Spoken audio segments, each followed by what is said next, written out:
I've always been interested in how dynamic politics is.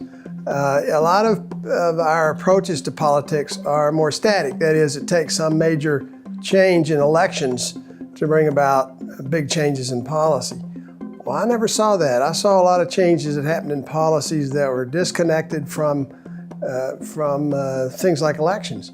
And I want to try to explain that. Parliament or Congress has to focus on one issue at a time to get the thing passed.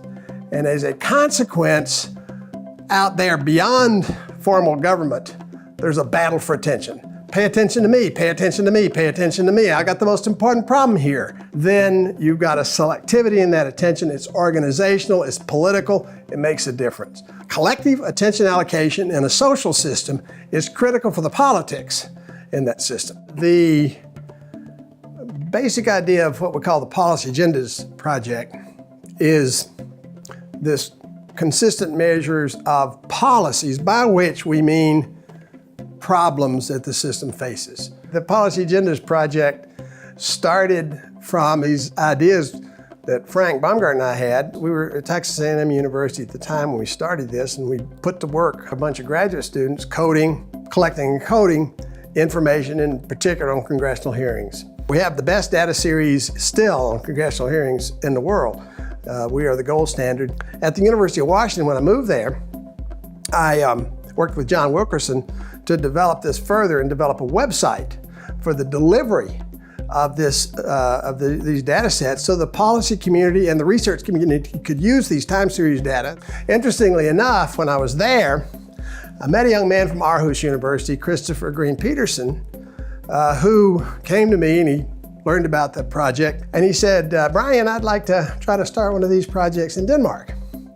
My answer was this: I don't think it can be done.